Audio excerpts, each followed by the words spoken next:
Facebook stock might be down, but there's some companies who are high on its business.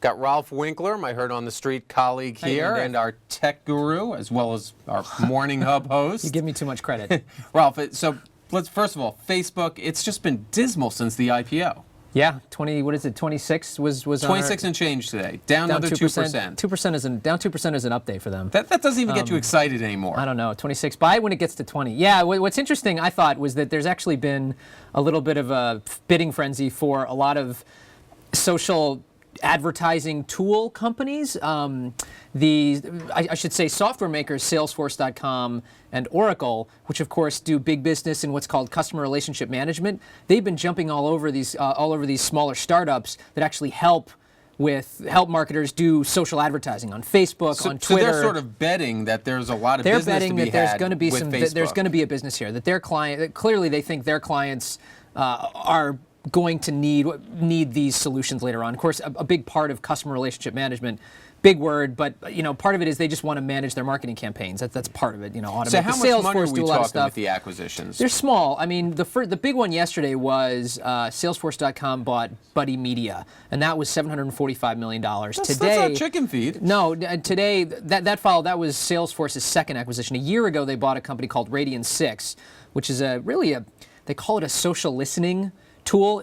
Social what? Social listening. So when people are out there tweeting stuff, and you're a big brand, you're Nike, and you want to know what people think of the latest LeBron James line of shoes, positive or negative, let's get a tool out there that tries to read the sentiment, tries to listen to what people are tweeting and figure out, is it positive, is it negative, what people are saying in general. They also want to interact with their customers directly via Twitter now, which is increasingly possible. I heard a great story from one of my sources about how, he complained to Virgin America about in-flight Wi-Fi, and while he was on the plane, they tweeted back at him and said, "Here's a discount for in-flight Wi-Fi on your next plane." That's pretty sweet. Yeah, and guess what? Should we all start doing that now? Everyone tweet every time you have a problem? Well, in fact, you should, because some companies are responding to that. He now flies Virgin America all the time because they have actually shown that they respond to him, right? Well, anyway, the point is... You know who doesn't do that? I tweeted when there was a problem in New United Jersey American Transit. don't. Yeah. And nothing happened there. Anyway, the point is that Salesforce and Oracle have bought companies to also manage that. So besides managing marketing campaigns on... Let's take a look while you're talking at a moment at how Oracle and Salesforce have done lately. Okay, we've got to get that. There we go on screen. So you see,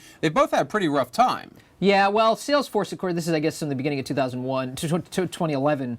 Salesforce is, of course, valued much more highly. Oracle stock has been more or less dead money for a little while now, for a few years. But I mean, of the two, Salesforce is still much more expensive, and Oracle's definitely a better deal of those two stocks to own today. But so, do you think what they're doing makes sense? Is this a smart move, or are they just sort of trying to latch onto a trend and they're going to regret it? I don't know. I think for Oracle, it's not really clear what Oracle paid, but probably less for the two products they bought. Again, one was to help listen to Twitter, and the other is to help manage campaigns that go out on Twitter and Facebook.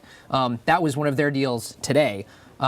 Was the listening thing. But they aren't paying as much. And for them, as big a company as they are, it's just kind of a flyer. So yeah, it's probably a bet. They're probably doing it because they think customers want this, but it's small enough that they're not betting the farm by any means. On the other hand, Salesforce at $745 million for that acquisition, $350 million for the other one.